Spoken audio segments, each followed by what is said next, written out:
talked a lot about some really interesting stuff. I'm taking notes because I still have a lot to learn about this. I'm going to talk about something a little different today, and I hope you'll enjoy it. Really quickly, how many people have heard of Algolia? Wow, that's a lot more than I thought. That's cool. Okay, so I'm doing an okay job with the whole brand thing. So really quickly, we're a hosted search API. We help people build search into their products. So Product Hunt, Hacker News, Medium, Twitch, and a bunch of other people. We do about 22 billion API calls or search queries every single month. We're 105 people, and we're based up the street. So I'm going to talk to you a little bit about how we create a story of a culture of storytellers, and I hope you will find it interesting, and I hope you will come and talk to me afterwards. So before I talk a little bit about how we do content, it's really important that I explain to you a bit about our company culture, namely because everything we do is driven by it. So these are our 5 core values. They're stack ranked because both of our founders are engineers, so they stack rank things.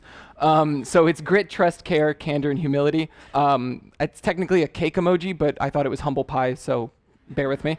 And the other side of that is that we have a very strong ownership culture. I wouldn't say on the Zappos spectrum, we're not all the way over there, but we're a very autonomous organization, and we encourage people to think of things about how much they own them. So these are 2 really important things. When you're interviewing, interacting, or just getting started at Algolia, these are things that come up a lot. We have custom emoji on Slack for each one of our values. It's a very big deal. So what that means is when I first came in, one of my jobs was to build out how and scale up how we do content. And that meant looking at content through these axes. And so really quickly, the more I understood them, the more you start to see about how these things can be applied to content. So one of the things is everyone writes. So all of our engineers who work on the API write the documentation. Not too uncommon. They also write blog posts about the things they're building. Everyone writes. There's no way you're going to be at Algolia and not have to write. As a company that hires people with 20 plus nationalities, we offer English lessons to all of our non-Anglophone people to help them, but it's a big part of what we do. The other thing is we give a voice to everyone. So you heard before that we have a goal to have 50% of people writing at our company, and a lot of that comes from a core part of trust. We trust that everyone is an adult. And we trust them to communicate the voice of Algolia. The care aspect of things means that we support them in doing this, and I'll talk a little bit about how we support. That's a lot of what I work on and what our team works on. We give feedback, and giving candid feedback is a tough thing. It's a lot easier to give it. It's really hard to hear it sometimes. And the other part is asking for feedback. And being humble means saying, even if you're the expert on iOS and you're the iOS engineer and you're writing about how you built it, you got to ask for feedback. And that's a big part of driving what we do. So when I first arrived, there's a lot of Slack screenshots. I know that Slack is here, but there's just a lot of things. Our whole company runs on Slack, like everyone. So I apologize. You don't necessarily have to read the conversation. But ownership is in our blood. So when I first arrived, the way we were doing articles was we had a Slack channel called Help Anglophone. And basically anyone who had written something would drop it in there and say, can someone make sure that my sentences make sense? And so on my day 6 or so of being there, I found this channel and I came in and I just started helping out. And I discovered that in the 5 years that the company had been around, because there hadn't always been dedicated writers like myself, I used to be a writer before working at Algolia, people just made do, and they found ways to make it so that we could write well. The Anglophone members of the team who weren't necessarily writers would come in and give feedback to the engineers who weren't writers to make something that would come out and be representative of the message we wanted to get across. And so as I discovered how things were operating at Algolia, I really asked myself something that comes up a lot in Algolia, which is this something that Algolia would do? Or is this something that other companies are doing, so we're doing it? We have a really bad habit of reinventing the wheel. We kind of own up to that, and that's a positive side and a negative side. But we don't necessarily take things for granted that we need to do them because they've been done before. And so we really thought about content with respect to this. A lot of the conversations today are about things that I would say content people can own, product messaging, non-dev content, campaigns, and things like that. I'm going to focus on the other side. And whenever you talk about ownership, you have to talk about support. You can't own everything you do, and you don't only work on things that you own. So I'm going to talk a lot about the things that we support and how we get them done. And there are 2 things that our content team supports today. One is developer content, and the other is success stories. And those 2 things operate pretty much the same. We work with people that aren't ourselves to make sure that they are successful in doing what they want to do. knowing that it's part of our goals. So what that means today is for every article that people who are on our content team write, we help someone else write at the same time. So that means in a quarter, if we were to write 1 article per week, we would actually write 24 articles, of which 12 were written by other people, and we help them accomplish that. And so we balance that out. And that means that we have a 50% contribution goal that we're trying to get to by the end of this year. When I first came in, it was naturally floating around between any quarter 15 to 25%. We're currently shooting for 35% right now and on track to do that, and we'll try to get that up to 50%. At the end of the year, we'll be 175 people, so that means about 87.5 people writing. A GIF or something at the end. And right now we're 100 people, so that means we have about 35 people contributing to our blog and other places that we write. So the way we get that done is by trying to make it as easy as possible. So we have flexible deadlines, although I really try to encourage people when they take on the task of writing to try to get it done in under 10 days. I find that the longer you have a task sitting on your to-do list for writing, the harder it is to get it done. Writer's block is an exponential curve of hell. So I regularly just delete people's tasks on our task management software that I won't promote. Out of preference, even. And so I regularly delete them and just send them a thing and be like, you're no longer working on that article. And they'll come back like, no, I'm doing it. And they'll start a new one and they'll be like, I didn't want to write that anyway. I want to write something else. And then they come back in with a whole new thing. It's part of my plan to get people moving forward. And one of the big advantages is because we work in search. So I won't talk that much about Algolia, but basically there's only 2 things you can do on the internet. You can create content or you can access content, and the resounding #1 way people access content is through search, which means that if we want to talk about things that have to do with search, we have a very open editorial strategy. We can talk about search complexities and algorithms and ranking formulas, or we can talk about how to make more money on e-commerce. Or we can talk about retention of users in media, or we can talk about churn from SaaS businesses through bad user experience. And because of that, we get to have a really open editorial strategy. And it's part of our goal is to just be there to help people be successful and to help people build things more easily, which again makes our editorial strategy very open. And the last thing, which I think is the most important, is inside the content team, we align our KPIs with their success, as in the other writer's success. So everyone in the company, we want them to be successful at writing and not necessarily us. And we make those 2 things the same thing. So the way that works is the content team's goal is to listen and to look for opportunities. In my previous life, I was a journalist, and I find that very often people don't actually know that they have a story in front of them. And so I'm in about every one of our developer channels. Just listening and just watching my morning. We have a Paris SF. We have 2 major offices. Most of our engineers are in Paris. And so when I wake up in SF, I have just an unread hell that I have to go through that's about 60 different channels. And I just read through them. And I look for different things going on. And I ask myself, is that an opportunity? And so the way we do that sometimes, our Spanish designer wanted to post to Dribble about a page that she had designed, one of the first things she had worked on because she just joined us, and she just wanted to get corrections on a sentence she had written. Super stoked to be working with these awesome people, and she sent it to me, and she said, can you just make sure that I didn't make a mistake? And it was so good that I was like, well, this is fantastic. And she's like, oh yeah, in Spain, not everyone speaks English, so in my previous companies, I've always been the blogger because we didn't have anyone who spoke English. And I was like, I think that's an opportunity. And so we started a discussion. And so this is the process goes. So I'll take you through a typical process of how we get non-writers to write. And it's pretty simple. You can take a picture of that or take your time. I'll go over it. 3, 2, sorry, one second too early. I'm kidding, go nuts. So it starts at step 0, like all things do, which is the opportunity. So there's one thing that's really important. We never tell people what to write. Instead, we look to help them articulate what they want to say. And that means that we have to be on the lookout. So article ideas can come from announcing sales deals at all hands, or they can come from social media conversations going on. I follow probably every one of our employees like a creepy ex-boyfriend. Never mind. And I'm in every Slack channel, and I just look for opportunities for a story. I know what constitutes our editorial strategy, and I constantly look at, is that an opportunity? And there are sort of 3 ways that an article starts. Either they know what they want to write about, or they know they want to write, or I think they want to write, or I think I can make them want to write. It depends on how you look at it. It can be one of those 2 things. So here's a really good example. So Alex S. I put Alex S because his last name is Polish, and there's a whole combination of Auskis at the end. So Alex S is a software engineer, and he came up to me and he said, I want to write about writing API documentation. And I thought, okay, let's have a coffee. And so we go into our kitchen and we have a coffee. And I do this in under 10 minutes, which is the exact time it takes me to figure out how the new coffee machine works, fill a coffee, wait for it to get a little colder than when it just came out because it's too hot at the beginning, drink it, and be done. And during that time, we have this conversation. And basically, I interview them the way a journalist might interview a CEO, which, as it turns out, was what I did before I worked here.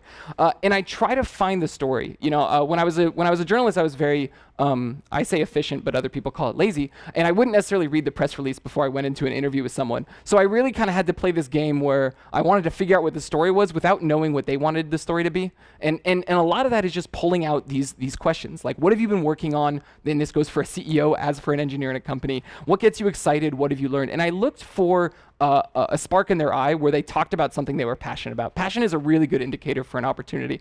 With Alex, it went from I want to write about documentation to writing documentation should be like writing a Lonely Planet guide to visiting a city you've never been to. And that was the evolution that we did in about 10 minutes because he said, I wrote it and it didn't like it, so I iterated on it 3 times. And I said, why did you iterate? And he said, well, you know, I was writing documentation for every single feature, and then I felt like I needed to give an overview because there were a lot of different functions and things that you could do. And then when I looked at the overview, I thought, well, you don't really know how to be successful with this, so I started to write specific implementation ideas. And as he talked about it, he said, it's kind of like when you want to go to Rome. And I said, okay, that's the boom. You have a metaphor? Let's go. And we ended up writing an article that you can find on our blog. It's pretty awesome. And it's about how writing API documentation should be like writing a tourism guide for your hometown. And it ended up being a story that he entirely wrote, and we went through this process. So the next step is to do everything but the article. I find that non-writers get caught up with the idea of writing a hook, writing an intro, a conclusion. So I throw all that out, mainly because I hate doing it as well. So I procrastinate, which means I tend to write the middle of an article before I write the beginning of the end. And I basically say, put down bullet point ideas in whatever your preferred language, font, format is, whatever your preferred tool is, and just put down what do you want the person to walk away from. Documentation is hard. I wrote it once, it wasn't good. I wrote it twice, it was better. I wrote it a third time, and this is what I did. That's it. And then we come back together, and that can take anywhere from 2 minutes to 2 days, depending on their workload. And I just looked to make sure that the conversation we had during the interview time when I was waiting for my coffee to cool down is the same as what is on the paper. Assuming it is, we go to the next phase, which is really easy, which is just take each bullet point and turn it into a complete thought. If an example is needed, put an example. If an example isn't needed, don't. It can be one sentence, it can be one paragraph, it can be one page. And that's really where feedback kicks in. So as I said, Algolia is very ownership driven, so we don't do any validation. Validation is a bad word in Algolia, and we look for opportunities to turn validation into feedback. And there are 3 rules for giving feedback. One is make it feedback and not validation. The other is the more input, the better. If you're writing about JavaScript, the entire JavaScript team is going to look at it at some point. Even if they just say, yeah, it looks good. Even if they're not judging the English, even if they're not judging the story, just to get their impression on it because they're the sample reader. And we try to bring as many people in as possible. And the last thing is, I look at every writing opportunity as an education opportunity. So I am a maniac about using Google Docs in suggestion mode. I never directly edit anything, even my own stuff. I write the suggestions and then I go through and I validate each one of them because I feel that if you have to look at the change, you're gonna absorb and learn in that moment a lot better than if you just give someone a piece and then they say I'm done and it's a completely different thing. There's no way you're gonna go back and go, I see how they corrected my grammar there because I used a semicolon instead of a Oxford comma. So I always suggest edits. I find it's a much more caring thing to do to give someone a learning opportunity. So the last thing is once we get to the end of that article, and typically during that feedback mode, I assess things like, okay, is there an intro already there? Can we work on it? Is there a conclusion? The last thing we do is we always try to infuse culture in everything we do. I'm a big brand guy, which means I want people to love what we do. So I think a lot about how can we make sure that every article is fully embodying our brand. And luckily this doesn't really come up that much because we're so militantly recruiting and interacting around our brand, our company culture. But we ask ourselves questions like, could we be more humble? Which is really tough when you're a marketer. It's really hard to be a humble marketer. You ever try to write ad copy and maintain humility? It is an ongoing process. But we ask ourselves, if we're proud of something we did, are we being a little too proud? Does it sound good to be like, we built the best API you've ever seen? We might have to dial it back there. When we talk about competitors, we try to stay humble. That is a ongoing process and learning experience. We ask questions like, are we showing enough care? If you're writing about something that multiple people worked on, are you mentioning the other people that worked on it? Are you giving them praise? Are you writing about the community that contributed to the open source project that you worked on? We look at these opportunities. And lastly, are we being transparent?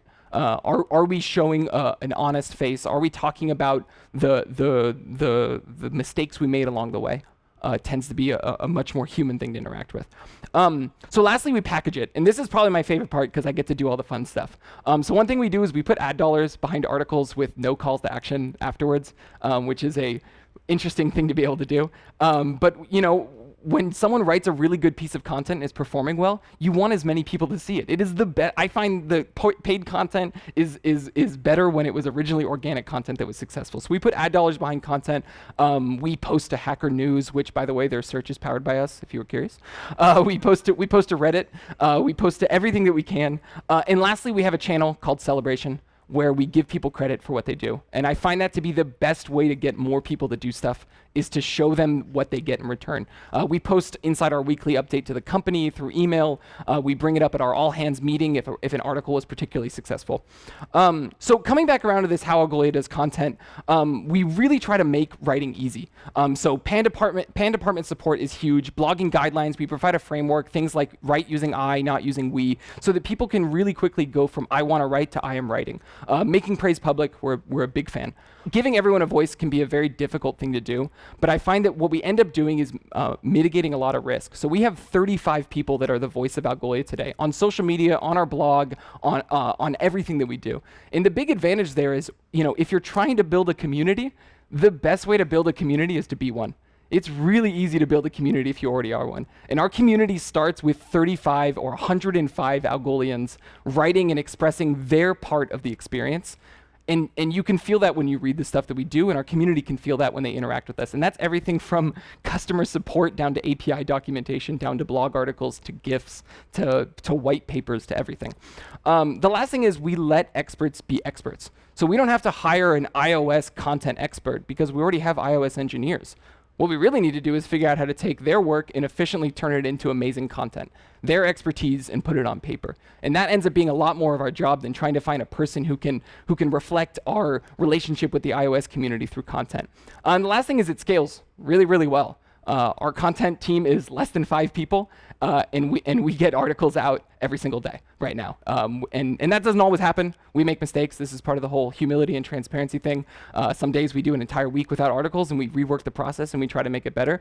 But it scales very well. For every person we have, 12 other articles go out from 12 other people, and that's and also there are hardcore writers inside our engineering and our SE team who write 3, 5, or 10 articles a quarter. So it's not just one article per person around the company, which is amazing when people get excited by it. So if you want to do this today, I think that the biggest thing is creating a culture of supporting that. If as a company you want that to be a thing, it can be a thing. Yes, please take a picture of this slide. I designed this one. It is definitely one of the most powerful ones. And one of the big parts of that is make writing part of the job.